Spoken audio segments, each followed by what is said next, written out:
Today, I set out on a 43-day adventure. I didn't go west because I was strong. I went because I didn't know what else to do. I did know that nature brought me peace, so I ran towards nature. And to understand why, we've got to rewind a little bit. 1 month earlier, I had just lost my mom. She'd fought cancer for 3.5 months, and she died in my home. I was hurting in ways I didn't think were possible. I felt alone, and when she died, something shifted. I realized, I'm it now. There's no one else above me anymore. And that hit harder than I expected.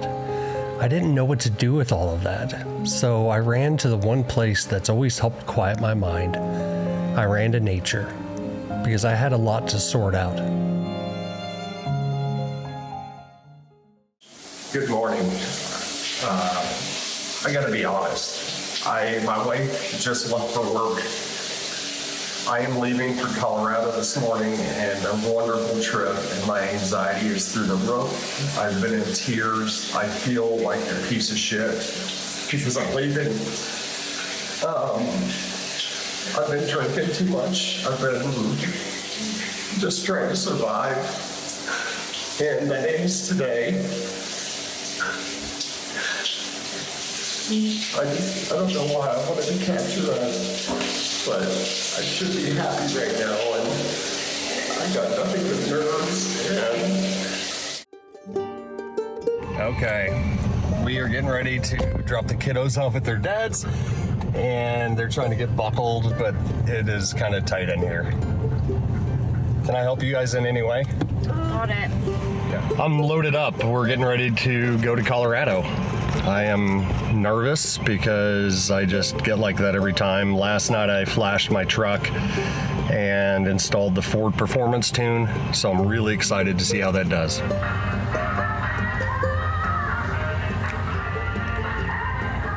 Driving across Kansas offered me a lot of time to think, and time to finally start slowing down. I was excited to be heading west. There's always something in me that comes alive when I point my truck towards the mountains. But at the same time, I felt like I was leaving a lot undone back in Kansas City. I was trying to outrun the pain, but in these flats of Kansas, not much stays hidden. There's absolutely nowhere to tuck away your thoughts out there. Just the open sky and whatever I'd been avoiding.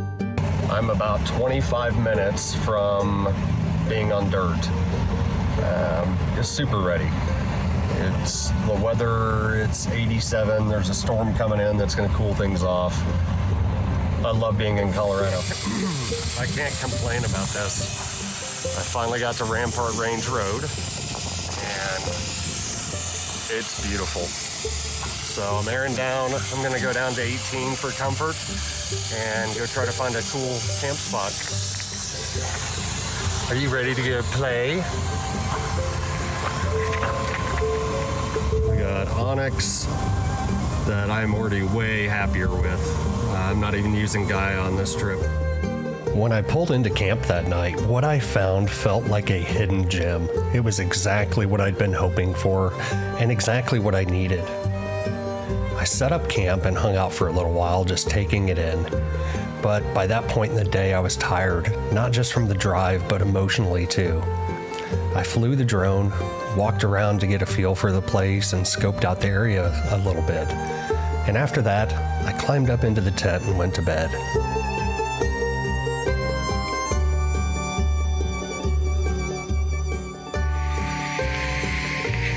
I got pretty lucky with this camp spot.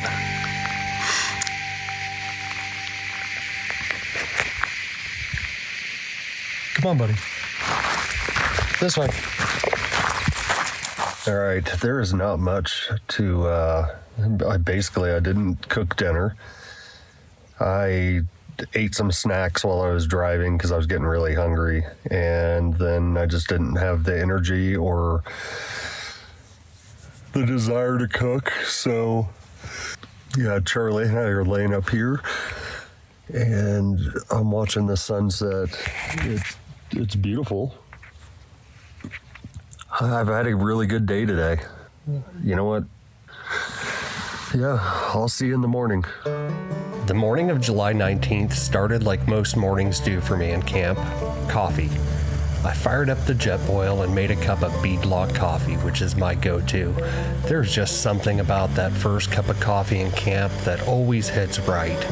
Sitting there in the quiet, watching the morning wake up around you, it's really hard to beat.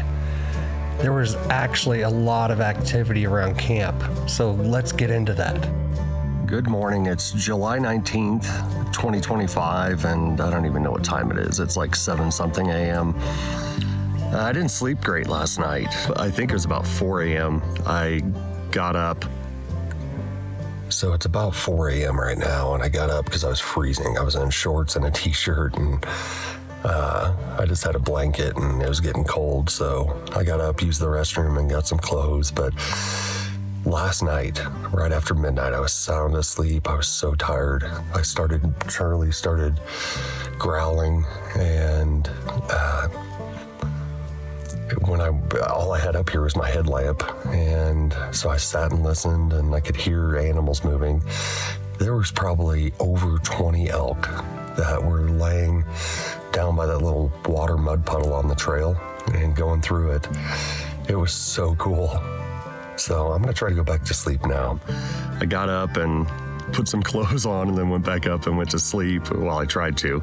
Shortly after midnight, we had visitors in camp, and it was amazing. We had a herd of 20 plus elk come through this little valley that is below, and I could hear them tromping in all the water down there that I had to cross to get over here, the big old puddle. I shined my headlamp on them and just watched them for a minute, and then just laid back down and let them kind of keep grazing and moving on. It was really cool. And then about 4 a.m. when I was up and I was trying to fall back asleep, I was laying in the tent and looking out the side window up at the stars. And it is just so amazing how clear the skies are out here and how connected I feel. So this morning I'm going on to Ouray, and I'm going to a camp spot that a local gave me. I'm super excited to see that, but we're just gonna hang out for a while.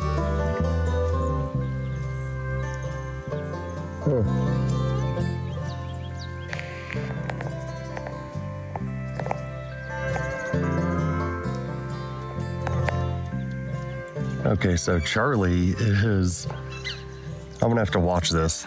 Charlie is playing with his tennis ball, and it's squeaking. And there's a moose over there that,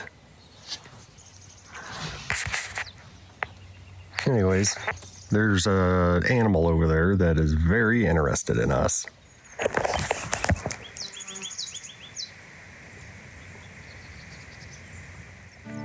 I was pretty surprised to see a moose out here off Rampart Range Road. They're still fairly new to this area, and you can see this guy was shedding his winter coat.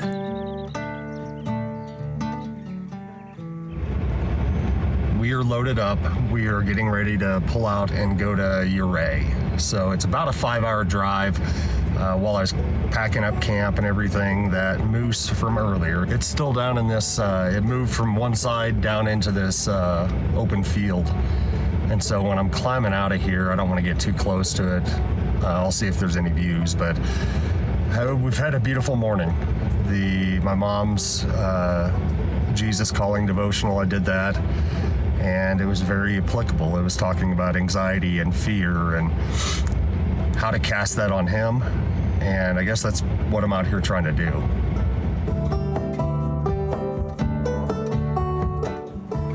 This is why I love Colorado trails.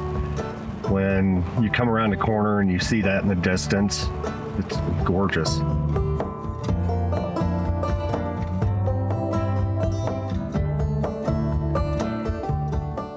With this, I'm on Rampart Range Road, and it's a 20-mile-an-hour road. It's very much filled with just washboard, but there are some absolutely gorgeous camping spots up here. I had a good slow morning. I journaled, I got to hang out with a moose, and I've just relaxed. This is honestly the first trip that I haven't just always been in a rush, worried about this, worried about that. I've got good plans for where I'm going and I'm pretty excited. So I've got to go by a grocery store and get some sparkling water, and I want to get Charlie a toy so he can have. I didn't bring any of his stuffed animals, so I need to give him one.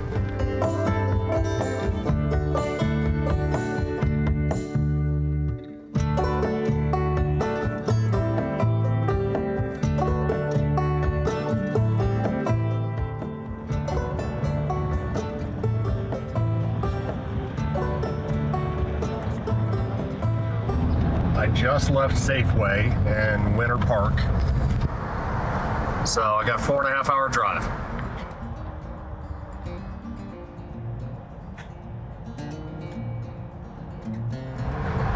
This is just so impressive to be able to see all the way across this valley floor and then see these amazing mountains.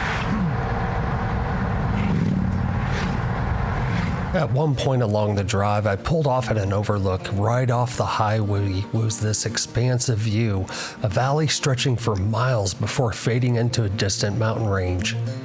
Standing there in the bright Colorado sun, I couldn't help but feel in awe of God's creation all around me.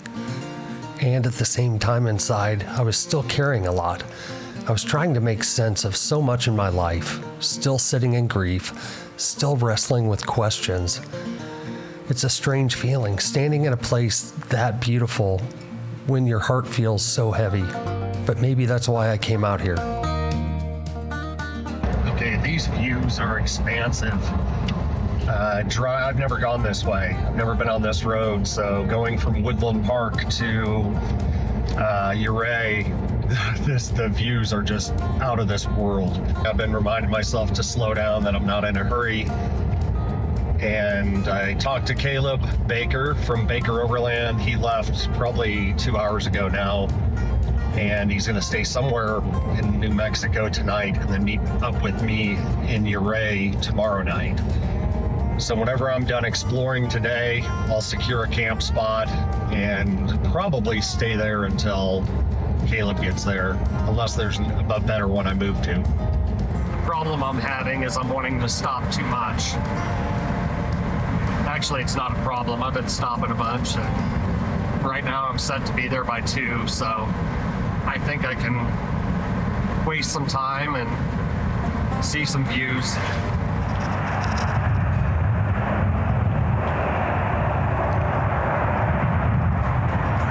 That's just gorgeous. And there's the truck. I left Charlie because I didn't know if there was going to be any other animals, and I didn't want to put him on a leash. See, I want to go explore all this, but I know that if I start exploring, I'll get sucked into the time, and so I'm gonna continue on to Ouray. But this was a beautiful scenic overlook. This would be a cool place to grab lunch. It's only 10:45, so I'm not gonna stop. I've got 183 miles to go to get to Ouray. But man, I'm just blown away by these Colorado views.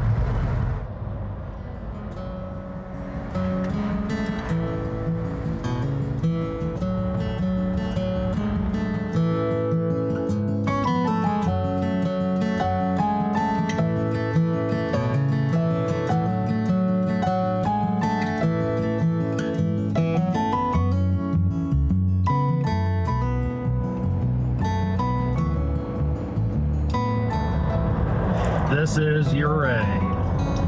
Oh, absolutely gorgeous. Man, I really like Ouray. Sitting right in the mountain like this. It's a cool town. All right, so I just got a peanut butter fudge ice cream cone from that place back there, and it's really good. I'm in Ouray, and I am 10 minutes from my camp. You can see behind me.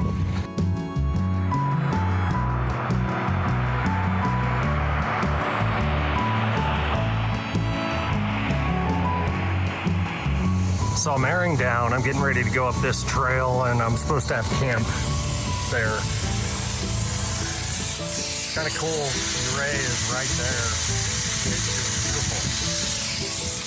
Almost there. As I drove towards camp, I found myself entering what many call the Swiss Alps of Colorado. These dramatic peaks in the San Juan Mountains near Ouray look like something straight out of Europe.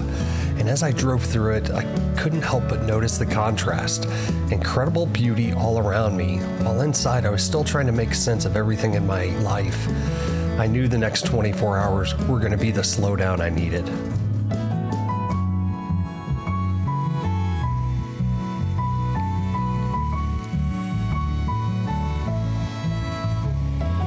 I am cooking shrimp tacos for dinner. I've already sampled. They are very, very good.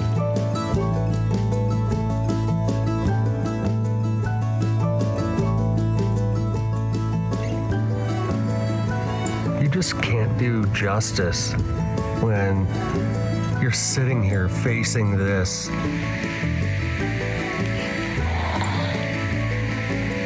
I have no words.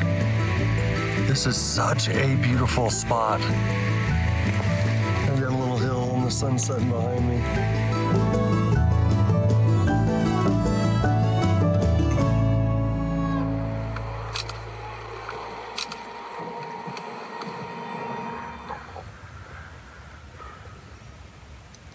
Those birds are going crazy. Oh, good morning. It's July 20th, and this evening, Caleb Baker will be here. Had a very good, relaxing evening. Weather's been great. So, yeah, I'm just kind of slow rolling this morning. I don't want to get out of bed because the air is chilly. I say chilly, it's like 60 degrees, and I have shorts on and that's it. So if I put clothes on, I'd be fine, but I'm going to kind of hang out here all day and figure out what other camp spots, who's leaving, and try to grab one of those. So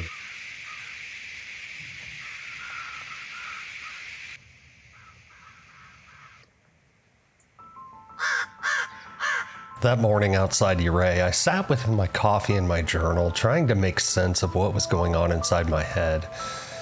When I read that entry now, I can see how much I was struggling. My heart wanted to move forward, to heal, to love, to live a good life. But my brain and nervous system were stuck in the past, trying to control everything, trying to survive the way they had learned for years. Losing my mom had ripped something open inside me. Grief, anger, confusion, it was all there. And if I'm honest, alcohol and weed had become ways I tried to quiet the noise. What I was really wrestling that morning with was identity. Who was I now? A cop with PTSD, a man trying to rebuild his life, someone who still believed God had a purpose for him, even if he couldn't see it yet. The hardest realization I had that morning was this: the biggest fight in front of me wasn't with the world. It was me versus me.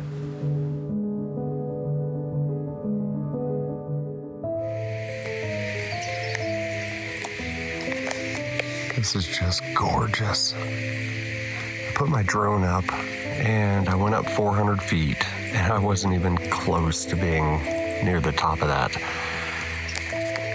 So I'm going to do some research today to see how big that is, how tall these peaks are. But the sun just started peeking over and warming things up. I'm sitting here journaling. I'm truly grateful to be here right now. After wrapping up my journaling, I decided to drive around and see if any of the camp spots had opened up nearby. After talking with a couple of really nice guys that were camping close by, I learned a larger spot had just opened up, one that would be perfect for Caleb and me. I guess I should explain. I was meeting up with Caleb Baker from BakerOverland so we could pre-run a route he'd be filming the following week with the Backwoods Adventures crew. It lined up perfectly for me to meet him for a few days before continuing my journey west. Caleb wasn't supposed to arrive until later that evening, so it was time for me to get camp set up. Oh, hell Oh, yeah.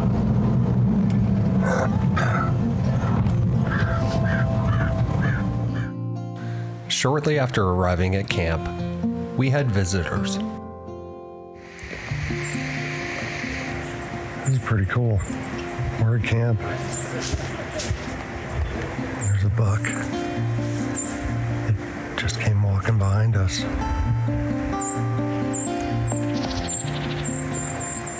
They know I'm here and they don't care. That's pretty cool. When you roll into camp and wildlife is already moving through the area, that's usually a pretty good sign. That afternoon, deer wandered right through camp and hung around. Charlie just laid there beside me, watching them like the most normal thing in the world. There was a kind of peace in that moment that's hard to explain. Sitting there with my dog, with deer walking within feet of us, it felt like we were just a part of the landscape for a little while. And that was a pretty special feeling.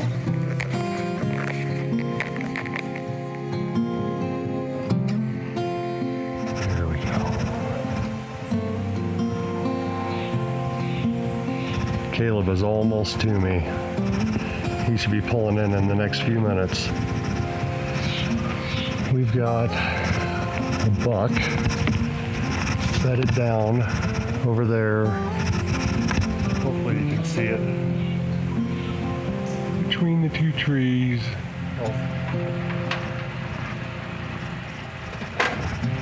All right, Z-Man is here. He's got to figure out where he's going to park. How was the drive? Oh man, it was great. You had a long day. This is unreal. Like a wall. It is. And we're just surrounded by it. So the button buck is still over there. Oh yeah? Yeah, he's right there. So you want to know something crazy? Yeah. So Grant sent me all the coordinates for their camping spots, and on Saturday night, they're camped right there. So I first connected with Caleb after watching one of the most honest videos I'd ever seen on YouTube, a piece he made called Facing Fear. It struck me because of how open and real he was, willing to be on camera. At the time, I had a background in photography and video, but I had never really used it as a way to express what was going inside of me. So I reached out to him. I wanted to learn how to start telling stories with that kind of honesty. Since then, we've become friends. So this night was really about catching up.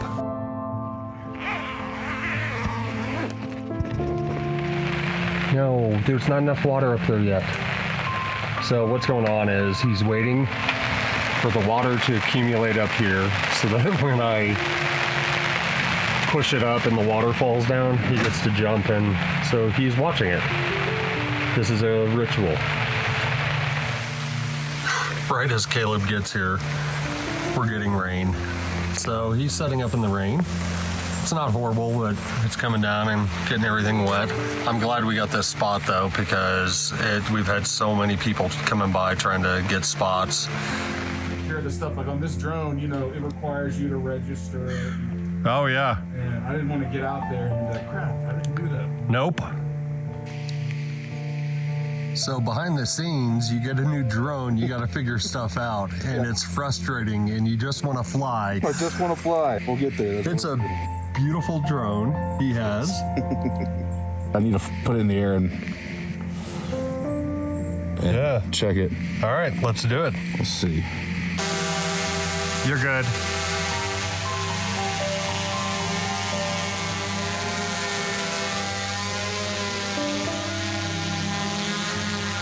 After Caleb got his drone figured out, he sent it up into the sky, and as it climbed and crested the ridge in front of us, the landscape suddenly opened up on the small screen of his controller, and I remembered thinking, what if my own life is like that? What if the things I'm hoping for, the growth, the healing, are just beyond the horizon that I can see right now? What if all it takes is going a little higher, pushing past what feels heavy today to see what's possible? What we saw that evening was pure beauty, God's handiwork on full display. The mountains, the clouds, the light. Caleb's new drone captured the mood perfectly. And for the first time that day, the heaviness I'd been carrying didn't feel quite as heavy. It reminded me that maybe there's something beautiful waiting just beyond the horizon. Thank you for coming along on my healing journey.